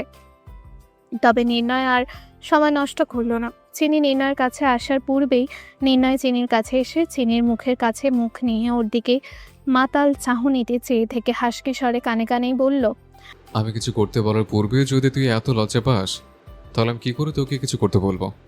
সহসা মুখ কাচুমাচু করে নির্ণয়ের পানে দৃষ্টিপাত করলো চিনি। কি করতে বলবে? আবারও চুমু খেতে বলবে না তো? অসহায় কণ্ঠেই বলল, কি করতে হবে? আমার মাস্কটা খুলে ফেল, বাকিটা পরে বলছে। নির্ণয় নিজে না খুলে চিনিকে মাস্ক খুলতে বলেছে। ব্যাপারটা চিনি বেশ অবাকই হলো। চিনিকে প্রশ্নসূচক দৃষ্টিতে তাকিয়ে থাকতে দেখে নির্ণয় ভ্রুকুচকে বলল, হাতে এখনো ব্যথা আছে, দেখছিস না? বউ থাকতে সব কাজ নিজেকে কেন করতে হবে? নির্ণয় ধাঁধালো বাক্য ব্যয় শুনতেই চিনি আর সময় নষ্ট না করে নরম তুলতুলে হাতে নির্ণয়ের মুখ থেকে মাস্কটা খুলে ফেলল। মাস্ক খুলতেই নির্ণয়ের ধারালো চোয়াল স্পষ্ট হতেই নির্ণয় চিনিকে একটানে নিজের উড়ুতে বসিয়ে বলল, আজ হঠাৎ আমি মাস্ক পরে এসেছি, তোর মনে কিউরিয়াসিটি কাজ করছে না? আপনি সেদিন কলেজের ছেলেগুলোকে পিটিয়েছেন, যদি কেউ আপনাকে চিনে ফেলে? চিনির মুখ এরকম কথা শুনতে নির্ণয় তীরের মতো এক ভ্রু উঁচিয়ে তাকালো। আকস্মাৎ বাক্য সম্পন্ন করার পূর্বে নির্ণয়ের এরূপ চাহনি দেখে চিনি চুপ হয়ে গেল। থমকে গেল চিনির বাক্য। নির্ণয় মনে মনে ভাবলো তাহলে তার ধারণাই ঠিক, চিনি কিছু জানে না। হুট করে তাদের মাঝে শুনশান নীরবতায় গুমট পরিবেশ তৈরি হলো। শব্দহীন বাক্যে দুজন দুজনের দিকে তাকিয়ে আছে। ফের ধ্বনিত হলো রাশভারী নির্ণয়ের কণ্ঠস্বর। এখানকার বর্তমান এমপি আমি, নিশ্চয়ই তুই জানিস না? চিনি চটজলদি মাথা নাড়ালো এদিক ওইদিক। না, চিনি জানে না, এ মাত্রই শুনল। তার বেলায় কেউ রাজনীতির সঙ্গে যুক্ত নেই এবং কেউ রাজনীতি পছন্দও করে না, তাই বাসায় নির্ণয়কুঞ্জের মতো এইসব নিয়ে আলোচনা হয় না। ওই বাসায় আলোচনা না হলে চিনি কি করে জানবে? কেউ চিনিকে জানায়নি। নির্ণয় লক্ষ্য করলো চিনির মাঝে কোনোরূপ ভাবান্তর নেই, কৌতূহল নেই। আশ্চর্য হয় নিয়ে খুব একটা, কোনো প্রশ্ন করছে না। রাগ হওয়া তো অনেক দূরের ব্যাপার, তাই উল্টো নির্ণয় প্রশ্ন ছুড়ল চিনির দিকে। তোর রাগ লাগছে না আমার উপর ফিউচার? আমি অহনাকুঞ্জে চৌধুরীকে সরিয়ে তার এমপি পদ দখল করেছে। নির্ণয় দ্বিধাহীন দৃষ্টি অবলোকন করে চিনি টোল পড়া স্নিগ্ধ হাসি টেনে বলল, পূর্বে যে এমপি ছিল সে আমার মা, বর্তমানে যে এমপি সে আমার স্বামী। দুজন তো আমার আপনজন। আমার রাগ লাগবে কেন? আমার বিশ্বাস আপনি যা করবেন ভালোর জন্যই করবেন। চিনি এই প্রথম নির্ণয়ের সামনে এমনভাবে স্বামী বলে স্বীকার করলো। চিনির প্রত্যেকটা কথাই উপচে পড়ছে নির্ণয়ের প্রতি ভালোবাসা, সম্মান ও বিশ্বাস। আমি তো দিন দুনিয়া বুঝি না, দিন দুনিয়া নিয়মকানুন মানি না। জেনুইনলি কারোর সঙ্গে ভদ্রভাবে কথা বলা কিংবা কাউকে মেনে নেওয়া সম্ভব হয় না। I am so bad boy. Anakunja Chowdhury আমাকে পছন্দ করে না। নির্ণয়ের মুখ থেকে নিজের সম্পর্কে এমন বাক্যগুলো উপস্থাপন করা বোধহয় চিনির পছন্দ হলো না। চিনি যেন কান্না পাচ্ছে। চিনি তুলতুলে হাতের সাহায্যে নির্ণয়ের গালে হাত রেখে বলল, আপনি যদি পৃথিবীর সবচেয়ে খারাপ মানুষটাও হন, আমি আপনাকে ভালোবাসি। আপনি আমাকে বলেছিলেন আপনি কোনো মুভির হিরো নন, কিছু যদি হয়েও থাকেন সেটা হলো ভিলেন। যদি কখনো প্রতিটা নিউজ ফিডে আপনাকে ভিলেন বলে আখ্যায়িত করা হয়, তাও বলবো আমি আপনাকে ভালোবাসি। চিনির কথা শুনে নির্ণয় গভীর চোখে তাকালো। নির্ণয় যেন সেই 10 বছরের ছোট চিনিকে দেখছে, যে কাউকে ভয় পেত না, সারাদিন উড়নচণ্ডী রূপ ধারণ করে ঘুরে বেড়াতো। নির্ণয় বলতে পাগল থাকতো। আজ যেন আবারও সে পুরনো সত্তার মুখোমুখি। নির্ণয় কখনোই ভাবেনি চিনি নির্ণয়কে এমনভাবে ভালোবাসবে। নির্ণয়কে চিনির দিকে এমনভাবে তাকিয়ে থাকতে দেখে কোনো আগাম বার্তা ছাড়াই চিনি নির্ণয়কে জড়িয়ে ধরলো। নির্ণয়ও চিনিকে আষ্টে পৃষ্ঠে জড়িয়ে ধরে আছে। এত ভালোবাসিস আমায়, কিন্তু কখনো প্রকাশ করিস না কেন? আপনাকে আমার প্রচন্ড ভয় করে যদি কখনো আমায় ছেড়ে চলে যান। দুনিয়া ছেড়ে দিতে রাজি আছে, কিন্তু তোকে নয়। নির্ণয়ের কথায় চিনির হাসি মাখা মুখটা চড়াও হলো। বুকের ভেতর ভালোবাসার অন্তরাত্মা কেঁপে উঠল। নির্ণয়ের পুরুষালী ঠোঁট জোড়া চিনির কপালে ছুঁড়ল। নির্ণয়ে চিনির কপালে ঠোঁট ছুঁয়াতেই চিনি কেঁপে উঠল। চিনিকে কেঁপে উঠতে দেখে নির্ণয় রহস্যময় হেসে চিনির কানে হিসিয়ে বলল, ইউ ক্যান মেক ইট। ধীর্যক বাক্যবান করলো নির্ণয় চিনিকে। নির্ণয়ের কথার মানে বুঝতে বোধহয় চিনি নিজের মাঝে নেই, তবে নির্ণয় তৃষ্ণার্ত চাতকের ন্যায় শূন্য অভিব্যক্তি দৃষ্টি ধারণ করে চেয়ে আছে চিনির ডাগর ডাগর অফল সমুদ্রের ন্যায় চোখের দিকে। চিনির শরীরের সাথে সাথে সেই কম্পন ছড়িয়ে পড়ল সমগ্র মুখমণ্ডলে। চিনি কি পারবে নির্ণয়ের গভীর চাওয়াতে সাড়া দিতে? চিনির তিরতির করে কাঁপতে থাকা ঠোঁটের দিকে তাকিয়ে শুষ্ক ঢোক গিলল নির্ণয়। অতঃপর চিনিকে শাসিয়ে বলল, যদি আমাকে করতে হয় তাহলে অন্যরকম কিছু হয়ে যাবে। আমি কিন্তু লিমিট ক্রস করে ফেলবো, ভুলে যাব তোর আমার মধ্যে সকল বাধা। তাই যা বলছি তা কর। নির্ণয়কে মাতাল মাতাল লাগছে ভীষণ, বোধহয় নিজের মাঝে নেই। চিনি আর দূরে থাকতে পারল না, সবকিছু মাথা থেকে ঝেড়ে ফেলে দিয়ে নির্ণয়ের কাছে আত্মসমর্পণ করলো। নির্ণয়ের ইচ্ছেকে প্রাধান্য দিয়ে প্রথম নিজ থেকে চিনি নির্ণয় সতেজ ওষ্ঠে চিনির গোলাপি ওষ্ঠজোড়া আবদ্ধ করলো। এ যেন নির্ণয়ের জীবনে স্পর্শ ও ভালোবাসার নতুন পদচারণ, যা স্বেচ্ছায় চিনি নির্ণয়ের কাছে রেখে দিল। প্রকোপে ভালোবাসার খেই হারিয়ে ডুব দিয়েছিল মরিচিকায়। চিনি চোখ দুটো বুঝে এলো, নির্লিপ্ত গ্রহণ করে নিল ভালোবাসার পুরুষের বন্য স্পর্শগুলো। নির্ণয়ের মতো কঠিন হৃদয়হীন পুরুষটিও চোখ বুঝেছিল ভালোবাসার আবেশে। সব পরীক্ষা শেষ করে টাইম টু টাইম বাসায় ফিরলেও চিনি আজ যেন একটু বেশি দেরি করে ফেলেছে। এমনটা তো হওয়ার কথা নয়। বেলা গড়িয়ে যাচ্ছে কিন্তু চিনির আসার খবর নেই। সালমা তায়েব চিন্তিত চোখে বারংবার দরজার দিকে চোখ বোলাচ্ছেন। কাউকে ভয়ে বলতেও পারছেন না, তাহলে যে বাড়ি মাথায় তুলে বসবে সকলে। তাছাড়া সালমা তায়েব ফোনও ব্যবহার করেন না। দিহামকে যে কল করে জিজ্ঞেস করবেন চিনির ব্যাপারে। অবশ্য ফোন ব্যবহার করেন না কথাটা সম্পূর্ণ ভুল। এ বাড়িতে কড়া নিষেধাজ্ঞা দেওয়া আছে, বাড়ির মেয়ে বউ ফোন ব্যবহার করবে না। দিহাম তো আসবে সেই রাতের বেলা, কি যেন অপ্রয়োজনীয় কাজ আছে, কাজ মিটিয়ে আসতে রাত হবে বলে গেছে। এইসব ভাবতে ভাবতে টেনশনে মাথাটা ফেটে ধরছে ওনার। দুশ্চিন্তাগ্রস্ত জটলা পাকানো মস্তিষ্কটা আর চাপ নিতে পারছে না। হাত পা থরথর করে কাঁপছে। ভয় কি করবেন বুঝতে পারছেন না সালমা তায়েব। রঙ্গনা তায়েব এখনও কক্ষ থেকে বের হননি বিধায় তায়েব বেলায় নীরবতা বিরাজমান। সালমা তায়েব উথাল পাথাল ভাবনাকে বহন করে রান্নাঘরে হাত চালাচ্ছেন। মিনিট 20 পর চিনি তায়েব বেলায় প্রবেশ করতে নিঃশব্দে নিজের কক্ষের উদ্দেশ্যে পা বাড়াচ্ছে। চোখে মুখে উপচে পড়ছে খুশি, আনন্দ জর্জরিত হয়ে ঠোঁটে প্রসারিত হয়েছে মিষ্টি হাসি। চিনির কয়েক কদম যেতেই পা থমকে গেল। কোথায় থেকে মজ মস্তি করে ফিরলেন মহারানী? পেছন থেকে রিনা খানের তীরের ফলার মতন ছুটে আসা প্রশ্ন ও কণ্ঠস্বরে হকচকিয়ে পেছনে ঘুরল চিনি। তবে রিনা খান প্রশ্নের জবাব নেওয়ার জন্য দাঁড়িয়ে আছেন। অতঃপর চিনি রিনরিনে গলায় জবাব দিল, কলেজ থেকে এসেছি ফুপু। তুই আমাকে কি বুঝাচ্ছিস? আমি কি কিছুই বুঝি না? কোথায় গিয়ে বেডাগুলোকে বেহাল্লাপনা করে এসেছিস? ফুফুর এইরূপ কথায় চিনি চুপ হয়ে রইল সস্থানে। ফুপু যে এত নোংরাভাবে চিনিকে আক্রমণ করবেন তা ভাবতে পারেননি চিনি। রিনা খানের চেঁচামেচিতে সালমা তায়েব রান্নাঘর থেকে, অন্যদিকে রঙ্গনা তায়েব নিজ কক্ষ থেকে বের হয়ে এসেছেন। রঙ্গনা তায়েব রিনা খানের সামনে দাঁড়িয়ে চোয়াল শক্ত করেই বললেন, আকার যেন ভাঙ্গা পড়তে আছে তায়েব বেলায়। এত চেঁচামেচি কি এর? কান্ডা আমার ধরাইয়া দিতে আছে। রিনা খান পা চালিয়ে রঙ্গনা তায়েবের সামনে এসে নালিশ দেয়ার মতো করেই বললেন, সাদে কি চাচাইতাছি মা? তোমার সরল সোজা নাতিন এখন বাড়ি ফিরল, জিজ্ঞেস করো তারে কার লগে ডলাডলি করে আসছে। ব্যাস তখনই শুরু হয়ে গেল রিনা খানের উস্কানি দেওয়া। সালমা তায়েব বেশ ভয় পাচ্ছেন চিনিকে নিয়ে। চিনি থম মেরে আছে, হ্যাঁ না কিছুই বলছে না। রঙ্গনা তায়েব রিনা খান থেকে চোখ সরিয়ে চিনির দিকে নিক্ষেপ করলেন। চিনিকে খুঁটিয়ে খুঁটিয়ে খানিকক্ষণ পর্যবেক্ষণ করে রঙ্গনা তায়েব চিনিকে শুধালেন, প্রতিদিন তো পরীক্ষা শেষ কইরা বেহান বেলায় আইয়া পড়ো, আজ এতখান বেলা হইছে, তারপর আইসো যে নাতিন। রঙ্গনা তায়েবের মুখ থেকে নাতিন বলে শুনতেই রিনা খান জ্বলে উঠলেন। তাও আবার আজ রঙ্গনা তায়েব চিনিকে তুমি বলে সম্বোধন করছেন, যেমনটা সবসময় তিহামকে করেন। মা তুমি মিঠা মিঠা কথা কইতাছ, তাও আবার কার মাইয়ার লগে? আমাকে শত্রুর মাইয়ার লগে? তুমি ভুইলা গেছো এই মাইয়া যে অহনা কুঞ্জ চৌধুরীর রক্ত? তোমার খারাপ রাইখা ভালো চাইবো না, অক্ষরে অক্ষরে মিলাই নিও। আহ, তোর আশারে গল্প বন্ধ কর। তুই আমারে শিখাবি কার লগে মিঠা কথা কমু আর কার লগে তিতা কথা কমু? কুচকানো ভ্রুজোড়া সোজা করে আবারও রঙ্গনা তায়েব চিনির দিকে তাকিয়েই বললেন, কি শুধাইলাম নাতনি?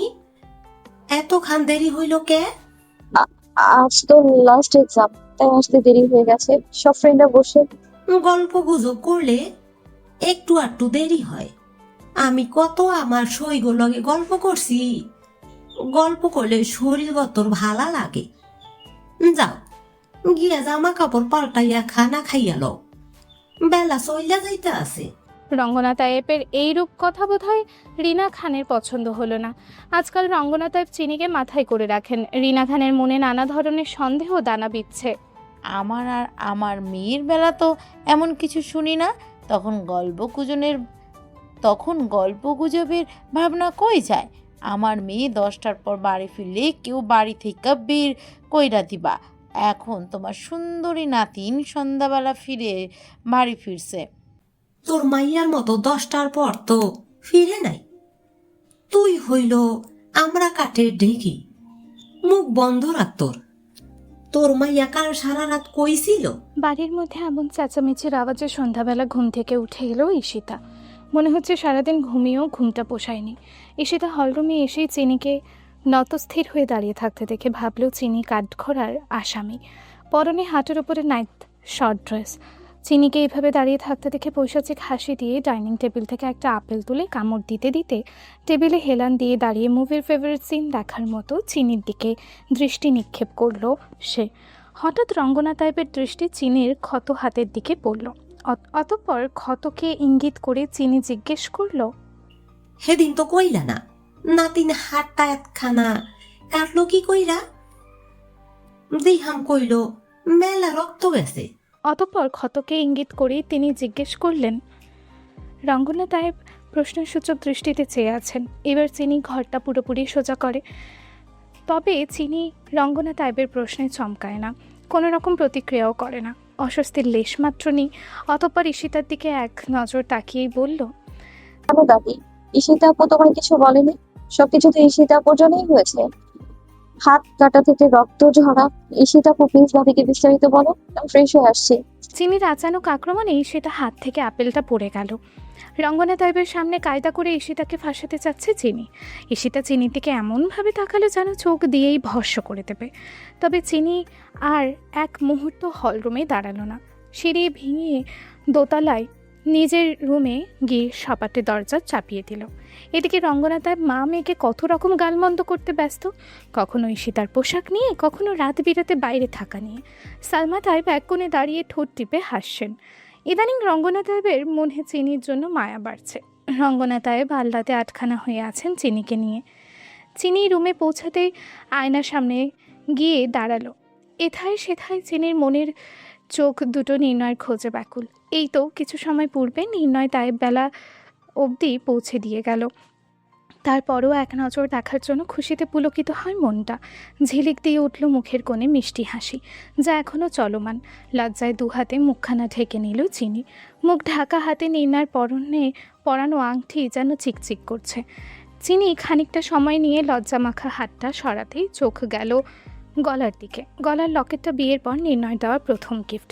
অবশ্য নির্ণয় বলেছে নির্ণয়ের বাবা তার মাকে দিয়েছেন, তার মা নির্ণয়কে দিয়েছেন। বিয়ের পর নির্ণয় চিনিকে দিল। এগুলো ভাবতেই চিনির কেমন যেন বউ বউ ফিল হলো। ঠিক সেই সময় চিনির রুমে সালমা তাইব প্রবেশ করলেন। চিনিকে আয়নার সামনে দাঁড়িয়ে হাসতে দেখে সালমা তাইব মুচকি হেসেই বললেন, আমার মেয়েটাকে আজকাল বেশ খুশি খুশি লাগছে, তবে মামনির সঙ্গে কিছু শেয়ার করছে না। চিনি পেছনে ঘুরে মুখে টোল পড়া স্নিগ্ধ হাসি নিয়ে ছুটে এলো সালমা তাইবের কাছে। সালমা তাইবের প্রশ্নে চমকায়নি চিনি। অস্বস্তির লেশ মাত্র নেই আজ মুখশ্রীতে। খুশি থাকার একমাত্র কারণটা যে নেই নয়।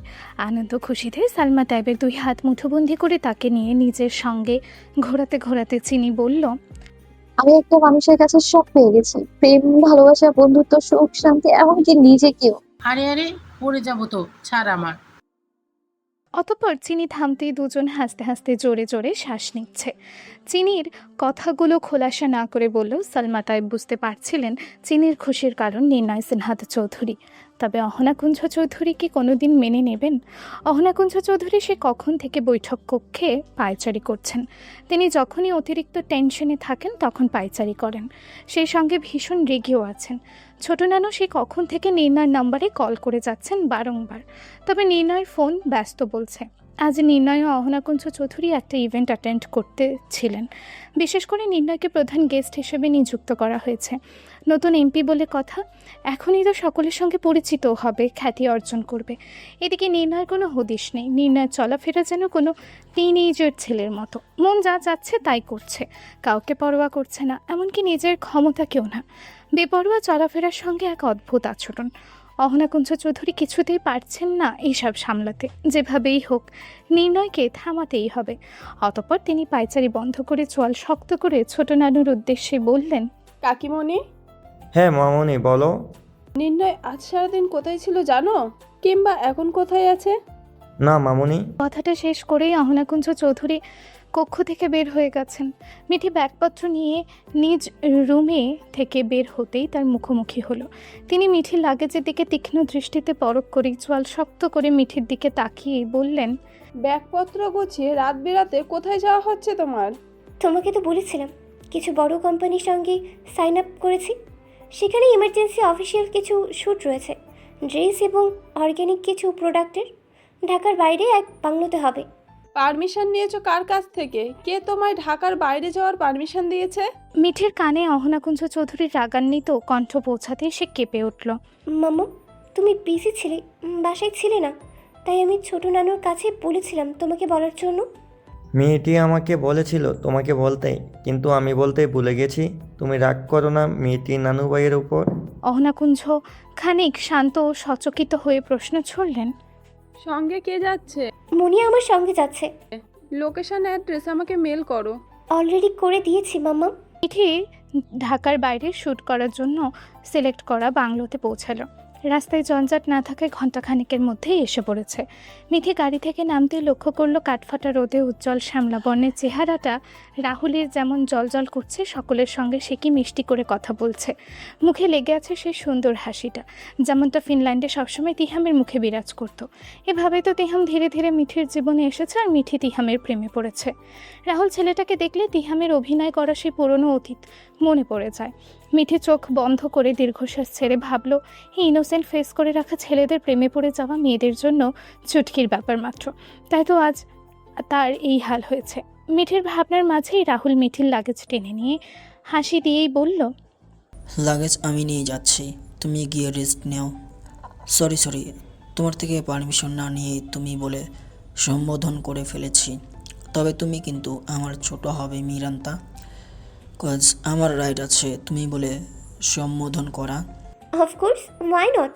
তবে আপনার তুমি বলে সম্বোধন করার বিশ্লেষণটা কিন্তু দারুণ ছিল। ঠিক সেই সময় বাংলোতে তিহামও উপস্থিত হলো।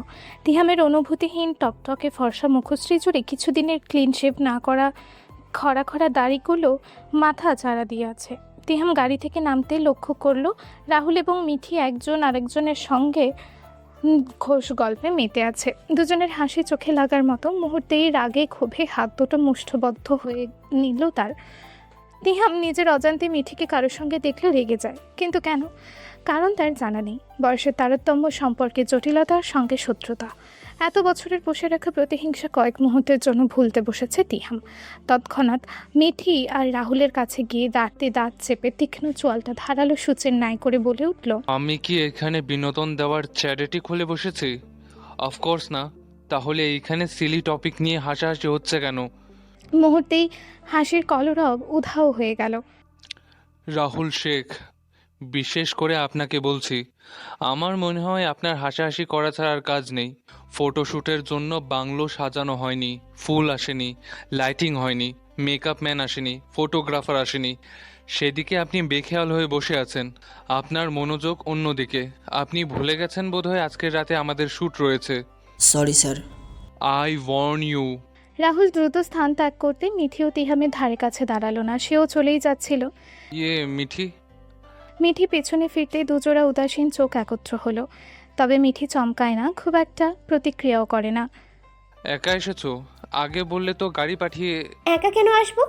আমার 12-14খানা কেয়ারিং বয়ফ্রেন্ড থাকতে, তাদের মধ্যে একজন আজ আমাকে দিয়ে গেছে। আর কিছু? বয়ফ্রেন্ড শব্দটা উচ্চারণে মিঠির অগ্নিস্ফুলিঙ্গ উগড়ে দেওয়ার মতো কষ্ট হলো। তবে তিহামকে দেখিয়ে ঠিকই গা জ্বালানো হাসি ছুড়ল মিঠি। ঘটল ঠিক তেমন। মিঠির মুখ থেকে বয়ফ্রেন্ড শব্দটা শুনতেই মস্তিষ্কে রাগের বহিঃপ্রকাশ ঘটছে তিহামের মাঝে। নিজের হাত দুটো মুষ্টিবদ্ধ করে অগ্নিদৃষ্টিতে তাকিয়ে মিঠির ক্লান্ত মুখশ্রীতে পরখ করল সে। তিহাম নিজের চোখ দুটো বন্ধ করে মেজাজ সংবরণ করে মিঠির লাগেজ হাতে নিয়েই বলল, আমার সঙ্গে চলো, তোমার রুম দেখিয়ে দিচ্ছি। শ্যুট শুরু হওয়ার আগ পর্যন্ত রেস্ট নেবে। আপনি আমার লাগেজ ধরেছেন কেন? ছাড়ুন বলছি। তবে তিহাম মিঠির কথা কানেই তুলল না। লাগেজ নিয়ে হনহনিয়ে বাংলোর ভেতর ঢুকে যাচ্ছে। শ্যুটের প্রত্যেকটা মেম্বারের জন্য নির্দিষ্ট রুম ঠিক করে রাখা আছে। মিঠি তিহামের পিছু পিছু বাংলোর একটি বিশেষ রুমে প্রবেশ করলো। রুম একদম সাজানো গোছানো। রুমটায় অত্যাধিক দামি আসবাবপত্র নেই, তবু রুমটি ক্ষুদ্র ক্ষুদ্র আসবাবপত্র দিয়ে চোখ ধাঁধানো সৌন্দর্য বহন করছে। মিঠি বেশ চোখ ঘুরিয়ে ঘুরিয়ে রুমটা দেখছে। অন্যদিকে তিহাম সে কখন থেকে মিঠিকে নিষ্পলক চোখে দেখছে। ঠিক সেই সময় হুট করে রাহুল রুমে ঢুকে মিঠির উদ্দেশ্যে বলল, মিরান্তা, তোমার জন্য স্পেশাল চা। তিহাম এখনও একইভাবে জীবন্ত মূর্তির ন্যায় ঠায় দাঁড়িয়ে আছে মিঠির পাশে।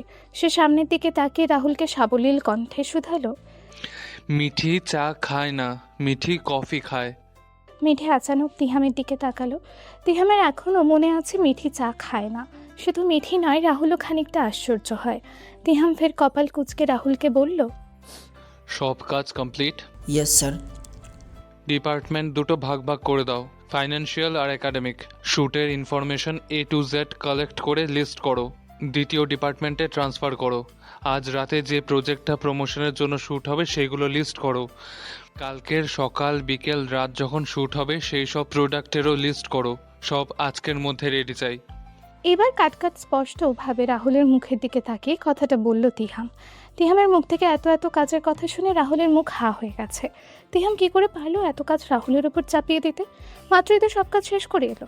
তাছাড়া এগুলো রাহুলের কাজ নয়, সেই কোম্পানির ম্যানেজার। কিন্তু তিহামের সামনে মুখ খোলার সাহস নেই। আজকাল মনে হয় রাহুল তিহামের শত্রু। শুধু শত্রু নয়, পরম শত্রু। রাহুল চলে যাওয়ার সময় তিহাম ফের পিছু ডেকেই বলে উঠল, আর হ্যাঁ, মেয়েদের কক্ষে প্রবেশ করার পূর্বে পারমিশন নেওয়াটা ম্যানার্স বলে রাহুল শেখ। ক্ষিপ্রতা সুস্পষ্ট তিহামের দুই চোখে। রাহুল চলে যেতেই তিহাম চোখ সরিয়ে মিঠির দিকে তাকাতেই দেখল মিঠি ভ্রু কুঁচকে তাকিয়ে আছে। তিহাম কিছু বলবে তার পূর্বেই মিঠি বলল, একটা মেয়ের রুমে আপনি কি করছেন এত সময় যাবত তিহাম তাই? ম্যানার্স তো আপনাকেও শেখানো উচিত। তাহলে শেখাও। ড্রেস চেঞ্জ করব, এখন কি আপনার সামনে করব নাকি আপনি রুম থেকে বের হবেন? মিঠির মুখ থেকে লাগাম ছাড়া কথা শুনতেই তিহাম খানিকটা ভরকে গেল। সে আর সময় নষ্ট না করে রুম থেকে বের হয়ে গেছে। নির্ণয় সিনহা চৌধুরীর দেখা মিলছে সে ঘণ্টাখানেক আগে। তবে অহনাকুঞ্জ চৌধুরীর মুখোমুখি হওয়ার সুযোগ হয়ে ওঠেনি, কারণ নির্ণয় সেরকম কোনো প্রয়োজন মনেই করেনি। নির্ণয় নিজ কক্ষে ল্যাপটপে কিছু একটা করছিল। এভাবে ঘণ্টাখানেক সময় ধরে সে মনোযোগ সহকারে ল্যাপটপে গুরুত্বপূর্ণ কাজ করে যাচ্ছে। জিয়াং নির্ণয় রুমে এসেছে মিনিট খানেক হলো। জিয়াং একটু ইতস্তত গলায় কিছু বলতে গিয়েও বলতে পারছে না। নির্ণয়ের গমগমে আওয়াজে জিয়াংয়ের ধ্যান ভেঙে গেল। কি চাই? কাজ করতে করতে নেক্সট টাইম কিভাবে ফাঁসাবি টিল নাও সে বুদ্ধি করেছিস নিশ্চয়ই। দেখ ভাই, তোর শব্দহীন বাক্য আমার ইন্টেলিজেন্ট মস্তিষ্কে ঢুকতে গেলে ভাইরাস ডেভেলপ হয়ে যাবে। এই সব আনকোয়ালিফিকেশন ব্যাপার স্যাপার আমার সঙ্গে যায় না, সো ছেড়ে কাশ। জিয়াং আজ নির্ণয়ের টোনে কথা বলার চেষ্টা করছে, তবে নির্ণয় তার দিকে তাকানোর প্রয়োজন মনে করছে না। তো ইন্টেলিজেন্ট বয়, আমার বউয়ের সামনে আমাকে ফাঁসানোর জন্য তার গভীর মনের প্রশ্নটা যেন কে ছিল? চিনিকে তোর কাছে কেমন লাগে এটা? নো। তোদের মধ্যে ভালো মুহূর্ত? নো। মিস করার ব্যাপারটা? নো। চিনিকে ভুলে যাবি কবে? এটা নয় তো? জিয়াং কথার ছালে শেষের প্রশ্নটা ফের উচ্চারণ করতেই তপ্থা খেয়ে গেল। সে বুঝতে পারছে নির্ণয় তার চালাকি ধরে ফেলেছে। নির্ণয় দাঁত চেপে ঘাড়ের রক ফুলিয়ে বলল, তো লাস্ট প্রশ্ন এক্সপ্লেন আমি চাই। I don't remember Ansi. আজকাল সব ভুলে যাচ্ছি রে। আই এম ড্যাম শিওর আমার গার্লফ্রেন্ড না থাকায় পুষ্টিজনিত রোগে ভুগছি। নির্ণয় ভয়ানক শীতল চাউনি নিক্ষেপ করলো জিয়াংয়ের দিকে। মুখে লাগাম টান। I swear I will kill হিম। তুই জানিস আমি কাউকে বারংবার সুযোগ দেই না। তোর মতো হ্যান্ডসাম ও বিউটিফুল বয়কে তো সেকেন্ড চান্স দেওয়ার প্রশ্নই ওঠে না। নির্ণয়ের চোখ জোড়ায় যেন একটা জীবন্ত থ্রেড জিয়াংয়ের কাছে। কথাটা শেষ করে নির্ণয় হুট করেই ল্যাপটপ রেখে দিয়ে ফোনটা হাতে নিয়ে জুতো পরছে বাইরে বের হওয়ার উদ্দেশ্যে। এত রাতে কোথায় যাবি অ্যান্সি? মিঙ্গেল ডে পালন করতে। পার্সোনাল মুডে আছে। তুই দিনকে দিন বউ পাগল হয়ে যাচ্ছিস Ansi. This is not fair. রক্তের পরম্পরা। আমার বাবাও বউ পাগল ছিল। তাহলে আমার বাবা কি প্লেবয় ছিল? হুশে ফিরতেই বলে উঠল, ছি ছি ছি, ভাবছি আমি তো প্লেবয় না। অ্যান্সি শোন, আমিও তোর সঙ্গে মিঙ্গেল ডে পালন করতে যাব, বাই এনি চান্স আল্লাহ যদি দয়া করে আমায়। নির্ণয় সিঁড়ি দিয়ে নামতে অহনাকুঞ্জ চৌধুরীর মুখোমুখি হলো। নির্ণয়ের মধ্যে কোনো রূপ ভয় কাজ করে না। জিয়াং বেশ ভয় পাচ্ছে অহনাকে দেখে। সামনে অহনাকুঞ্জ চৌধুরীকে যেন দেখেও দেখছে না নির্ণয়। সে ডান দিকে সুড়ঙ্গ দৌড় দিয়ে চলেই যাচ্ছিল। আমি ভুলে গেছি, বেপরোয়া উন্মাদ ছন্ন ছাড়া ব্যক্তিকে কখনোই সভ্য সমাজে আটকে রাখা সম্ভব নয়। আপনি সত্যি জেনিয়াস। কত তাড়াতাড়ি ব্যাপারটা বুঝে গেছেন। এই বলে নির্ণয় ধপাধপ করেই চলে যায়। জিয়াং তার পেছনে নামতে নামতেই বলল, আলহামদুলিল্লাহ, জোর বাঁচা বেঁচে গেছি রে। শাশুড়ি অ্যান্সির দিকে ভয় আমি পাচ্ছি। এতে যেন অহনাকুঞ্জ চৌধুরীর রাগের তাপমাত্রা দ্বিগুণ বেড়ে গেছে। তিনি বুঝতে পারছেন নির্ণয় শুধুই ওনার ক্ষমতা নিতে চায়নি, ওনাকে নাজদানবুদ করতে চেয়েছে। নির্ণয় কেন ওনাকে দু চোখে দেখতে পারে না তা আজও ধরতে পারেন না তিনি। এদিকে নির্ণয়ের কাণ্ডে তিনি প্রচণ্ড বিরক্ত। ও না মামুনি, আমার মনে হচ্ছে নির্ণয় নানুভাই ইচ্ছাকৃতভাবে এসব করেছে। এভাবে চললে তো ওপরমহল থেকে যে কোনো পদক্ষেপ নিবে। আমি কি আলতাফ ভাইকে ফোন করে জানাবো? কাকিমণি, সবার আগে খবর নাও নির্ণয় বাইরে কি এমন রাজকার্য করছে। এই ছেলের হাবভাব আমার একদম ঠিক লাগছে না। নির্ণয় গাড়িটার সামনে এক হোয়াইট দোতলা বিশিষ্ট দালানের সামনে দাঁড়ালো। জিয়াংয়ের বকবকানিতে এত সময় নির্ণয়ের কান ঝালাপালা হয়ে গেছে। হঠাৎ গাড়ির ব্রেক কষায় অবশেষে জিয়াংয়ের বকবকানি স্থগিত হলো। কিরে, গাড়ি থামিয়েছিস কেন? লোক, সামনে তোর গন্তব্য। লাইক সিরিয়াসলি আনছি, তোর মনে হয় এটা আমার গন্তব্য? জিয়াং আরও কিছু বলবে তার পূর্বে কিছু একটা মনে পড়তে সে বিস্ময়কর নজরে তাকিয়ে বলল, ওটা নুসরাতের বাড়ি? উচ্ছ্বাসের জোয়ারে জিয়াংয়ের দুই চোখে চিকচিক করে উঠল। ননস্টপ বকবকারে ডেকে গাড়ি থেকে নাম, আমি আমার বউয়ের কাছে যাব। কুইক। তুই শিওর তো ওটাই নুসরাতের বাড়ি? ওকে, তোকে বিশ্বাস করাতে হবে? তাহলে আদনানকে কল দিয়ে বলেই তোকে রিসিভ করতে। একদম না, আমি স্মার্ট, হ্যান্ডসাম, বিউটিফুল, শিক্ষিত, টাকা পয়সার অভাব নেই, স্বভাব চরিত্র ফার্স্ট ক্লাস। তারপরও নুসরাত আমাকে পছন্দ করে না কেন রে? গুড, তাহলে তুই মানছিস নুসরাত তোকে পছন্দ করে না? আমি কখন সেই কথা বললাম? এত সময় তো বড় বড় কথা বলেছিস, তাহলে ভয় পাচ্ছিস কেন ভেতরে যেতে? পুরুষত্ব দেখা, তাহলে পার্মানেন্ট গার্লফ্রেন্ড জুটবে, নয়তো সারা জীবন প্লে বয় রয়ে যাবে। কথাটা বলেই নির্ণয় বাতাসের বেগে গাড়ি নিয়ে চলে গেল। জিয়াং একলা দাঁড়িয়ে বলতে লাগলো, সবার রোমান্টিক কেমিস্ট্রি চলছে, এদিকে হতাশায় আমার বুক জ্বলছে। জিয়াং কি করবে বুঝতে পারছে না। আদনান যদি টের পায় জিয়াং তার বোনের সঙ্গে দেখা করতে এসেছে তবে কি হবে? হুট করেই জিয়াংয়ের ফোনে একটা মেসেজ এলো নির্ণয়ের থেকে। আদনান বাসায় নেই। আদনান বাসায় নেই তাতে আমার বাপের কি? শালা মির্জাফর, আমায় ফেলে রেখে চলে গেলি। সত্যি আদনান বাসায় নেই? ক্যা বাত হে আনসি, এই না হলে আমার ফ্রেন্ড। জিয়াং এগিয়ে যেতেই দেখে গেট খোলা। বাড়ির ভেতর প্রবেশ করতে মনে হলো পুরো বাড়িতে কোনো মানুষের চিহ্ন নেই। মোবাইল ফ্ল্যাশ অন করে সে দোতলায় প্রথম রুমেই নুসরাতকে পেয়ে গেল। নুসরাতকে খুবই সন্নিকটে বিছানা নরম গদিতে হাত পা ছিটিয়ে ঘুমাতে দেখছে। গভীর ঘুমে তলিয়ে থাকায় নুসরাতের শরীরের খানিকটা অংশ উন্মুক্ত। জিয়াং না চাইতেও এক ঝলক পা থেকে মাথা অব্দি পরক করলো নুসরাতের। চোখ সরাতে পারছে না সে। লাইট চোখে পড়ায় নুসরাতের ঘুম ভেঙে গেল।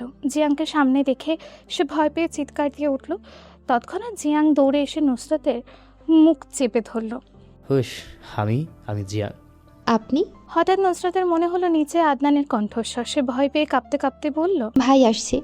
কোথায় লুকাবো আপনাকে? আদনান তো বাসায় নেই। আপনি কি আমার সঙ্গে মজা নিচ্ছেন? আমার বাড়িতে কেন এসেছেন? ভাই জানতে পারলে কি হবে? ডান দিক দিয়ে গিয়ে সোজা ছাদে চলে যান, আমি আসছি। তুমি ছাদে আসবে তো? নুসরাত আর সময় নিল না, ধাক্কা মেরে রুম থেকে বের করে দিল জিয়াংকে। এভাবে কেন ধাক্কা মারলো মেয়েটা? আমার ব্যথা লাগতে পারতো। এ খোদা, মেয়ে মানুষ কত পাষাণ হয়। বয়সের তারতম্য, ক্ষমতার নিয়ম নীতি, সম্পর্কের জটিলতা সবকিছু ভুলতে বসেছে চিনির জন্য নির্ণয়। শরীর আর মনের একরাশ অসুখ চিনিকে দেখার পায়তারা করছে। তাই তো অবশেষে তাইব বেলায় এসে পৌঁছেছে সে। চিনি রাতের ডিনার কমপ্লিট করে সালমা তাইবের সঙ্গে কাজ গুছিয়ে দিয়ে রুমে পৌঁছেছে। সিঁড়ি বেয়ে নিজের কাঙ্ক্ষিত রুমে পৌঁছাতে সে বালিশের নিচ থেকে ফোনের ভাইব্রেশন অনুভব করলো। চিনি দ্রুত ফোনটা নিয়ে রিসিভ করলো। আমার ধৈর্যের পরীক্ষা নিচ্ছিস? কখন থেকে কল দিচ্ছি, ফোন ধরছিস না কেন? নিচে আয়। চিনি কোনো প্রত্যুত্তর দেওয়ার পূর্বে কল কেটে গেল। নির্ণয় নিচে আছে ভেবে চিনি সামান্য ভয় অনুভব করলো। কেউ টের পাবে না তো? চিনি সাবধানে ঘর থেকে বের হয়ে ভয়ার্থ দৃষ্টি মেলে চারিদিকে তাকালো এবং বিশাল সদর দরজা দিয়ে বাইরে বের হলো। নির্ণয়ের গাড়ির দিকে এগিয়ে যেতেই দেখলো নির্ণয় কোথাও নেই। চিনি সাহস করে গাড়ির পেছনে যেতেই নির্ণয় হ্যাচকা টানে চিনিকে কাছে নিয়ে এলো। I am here future. এখানে খুব অন্ধকার, আপনি এখানে কি করছেন? আপনাকে তো দেখাই যাচ্ছে না। নির্ণয় পার্কিং লাইট অন করে দিতেই চিনি দেখলো নির্ণয়ের দৃষ্টি এখন একইভাবে তার দিকে স্থির। তোকে দেখছে। এভাবে কি দেখছেন? তোর কি আমার কাছে আসতে ইচ্ছে করে না? তোর চুপ থাকা মানে আমার রাগকে উস্কানি দেওয়া। আপনি আমাকে ভয় দেখাচ্ছেন কেন? তাই তো আমি ভয়ে কিছু বলতে পারি না। আমি কি বলেছি আপনার কাছে আসতে ইচ্ছে করে না? আপনি কেন আপনার কথাগুলো আমার বলে চালিয়ে দিচ্ছেন? Like seriously? আমি আমার কথা তোর বলে চালিয়ে দিচ্ছি? হ্যাঁ দিচ্ছেন তো। এই যে এখন আমার কাছ থেকে দূরত্ব বাড়াচ্ছেন, হাতটাও সরিয়ে নিয়েছেন। নির্ণয় এক নাগারে কয়েক মিনিট নিষ্পলক তাকিয়ে রইল চিনির দিকে। হুট করে সে চিনিকে জড়িয়ে ধরল। নির্ণয় চওড়া বুকে আছড়ে পড়ল চিনি। আপনি খুব অদ্ভুত, সত্যি করে বলেন তো আপনি এমন কেন? আমার সত্যি বলতে যদি কিছু থাকে সেটা হলো পুরো ওয়ার্ল্ডে কেউ কাউকে এতটা ভালোবাসিনি যতটা আমি তোকে ভালোবাসি। আমার ছোট হৃদয়ে সবটা জুড়ে আপনি। আমি আপনাকে ছাড়া স্বাভাবিকভাবে থাকতে পারি না। আমার জীবনে সবকিছুর ঊর্ধ্বে আপনি। চিনির এইরূপ স্বীকারোক্তিতে নির্ণয়ের ঠোঁটে হাসি খেলে গেল। ছাদের দরজা লাগানোর আওয়াজ পেয়ে সম্মোহন ফিরে পেল জিয়াং। সে দেখতে পায় নুসরাত সামনে দাঁড়িয়ে আছে। কেন এসেছেন? পানি দাও, তারপর সব বলছি। নুসরাত সত্যি সত্যি জিয়াংয়ের জন্য পানি নিয়ে এসেছে। পানি খেয়ে জিয়াং প্রশস্ত হাসি দিয়েই বলল, তোমাদের বাড়িটা কেমন জানি, জানো ছাদ খুঁজতে গিয়ে কতটা পেরেশানিতে ভুগতে হয়েছে আমাকে। আমি ভুল করে তোমার বাবা মায়ের রুমে ঢুকে পড়েছিলাম। মা বাবা দেখেনি তো আপনাকে? না। এবার বলুন কেন এসেছেন? কে বলেছে আমাদের বাড়িতে আসতে? একটুর জন্য ভাইয়ের কাছে ধরা পড়েননি? নুসরাত, তুমি সত্যিই জানো না আমি এত রাতে কেন এসেছি? তুমি তো আজকাল আমার সঙ্গে ফোনে কথা বলো না। আমি তোমাকে ভালোবাসি। আমি কি কখনো বলেছি আমি আপনাকে ভালোবাসি? ভালোবাসো না সেটাও তো কখনো বলনি।